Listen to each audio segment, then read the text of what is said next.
Chapter 9. The Church.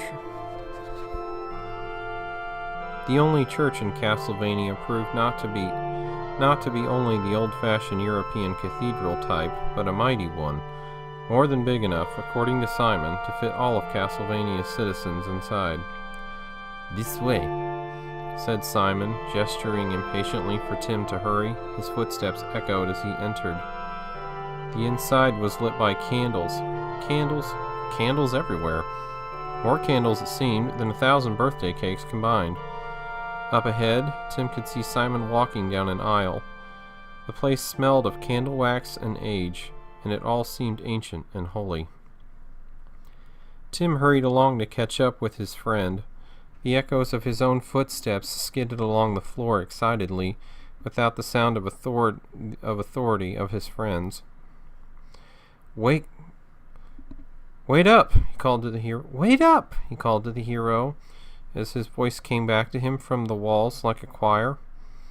However, despite his call, Simon was intent upon his goal, the altar. When Simon reached it, he took the handle of his whip and knocked on the wood 3 times. Almost immediately, a man wearing a gray hooded robe stepped out from the alcove. He walked up to Simon. "Yes, my son. I am on a quest, brother. I seek to rid the land of the curse of Dracula." Tim walked up and opened his mouth to make a quip. However, something stilled him. There was something about this place, but especially about this holy man, that said, "No jokes, please." The monk looked at Simon, and then over at Tim. "The monstrous evil even penetrates the walls of this church." "Yes. Can you help us, though?" "Indeed, I shall do what I can," the monk said solemnly. His hand reached back, and he took off his hood. His eyes fairly sparkled with good humor, but the frown on his face showed that he knew how well serious the situation was. "We are having a white elephant sale of certain items to benefit charity. Have you sufficient coin that you can buy these things?" "Oh," said Tim. "Simon, this must be part of what Linda was talking about. He wants to pass these things along in an indirect manner." Tim rummaged through his pockets and came up with 2 quarters, a dime, 3 nickels, and a penny. By the time he put out his hand to offer the coins, Simon was already tinkling 3 gold pieces into the outstretched palm of the monk. "Thank you, brother Simon." The man turned and retrieved a wooden box from the altar behind him. "Your items of purchase are enclosed." The monk handed Simon the box and began to walk away back into the cloisters of the church. "Hey, wait!" called Tim. "What about the puzzle I'm supposed to solve about the next part of our journey?" The monk turned around and gazed at Tim quizzically. "Oh, you mean the part about where to find Dracula's rib?" Tim was astonished. "Shh," he said. "This is all supposed to be hush-hush." "The rib, my friend, would be at Berkeley Mansion. You just leave to the right from here," he gestured, "and take the Bulgaria road straight onto the Jova Woods. Now, be forewarned. The paths are very confusing there, but I'm sure you'll muddle through." Tim's mouth had dropped. But, what about, Dracula might hear you." The monk shrugged. "I'll take my chances." With that, the monk left them. Well, there's a brave fellow for you," said Simon. "Now let's see what we've got here in this box, shall we?" He sat down into an open pew and opened the lid. Tim was still overwhelmed by the monk. "Wow, what a guy! Too bad the rest of CastleVanians aren't as brave as he is." "The rest of CastleVanians don't have the trappings of a church to protect them. They're out in the middle of all that darkness."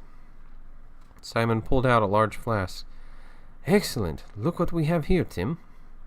"Great, a canteen of water," said Tim sarcastically. "Great, a canteen of water." "Ah, but not just any water," said Simon, holding the flask reverently. "Holy water." "Well, that's all well and good, but what does it do?" Simon seemed baffled by that one. "We shall just have to find out, won't we?"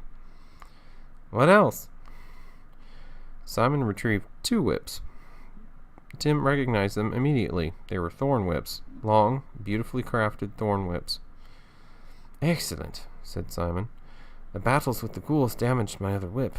Now I have a new one, and you have another weapon, if you care to use it." "Well, I suppose I could try," said Tim. "Still, I'm getting pretty good with this sword, huh?" Simon said nothing. Okay, I'm getting better, but I am getting better, aren't I?" Simon raised an eyebrow. Tim held out his hand. "Just how do you snap one of these babies anyway?" Tim gave him the whip. "It just takes practice, Timothy. Practice. You keep on doing it, and that's the way you do it correctly. This is one of the lessons that your video games have taught you, is it not? Could you win the games when you first tried them?" "Nope, but this is different. They were fun." Simon looked his friend right in the eye. "All of life is not fun, Timothy Bradley. If you learn nothing else from this adventure, then you should learn that. So what else do we have here?" Simon reached in and grabbed something and lifted it out. At first, Tim thought it was a diamond, and if it was a diamond, it was the biggest that Tim had ever seen. But then he saw that it wasn't a diamond. Although it was mostly white, it had streaks of red in it. Tim had never seen anything at all like that in a diamond. "It's some sort of crystal," he said, and in wonder even as it sparkled and shone like a fireworks display. "Or it's some sort of crystal." "Yes," said Simon, "and if my hunch is correct, then not only is it a magical crystal—" Simon took a deep breath, exhaling with the weariness of the weight of a whole dimension on his shoulders. "But it is the key to finding Dracula's rib in Berkeley Mansion." "And you don't suppose you mean the barbecued type, do you?" Simon looked at Tim with total confusion. "Never mind. Dumb joke." "You should try to be more serious, Timothy." "Hey, it was my dumb jokes that drove Dracula off, wasn't it?"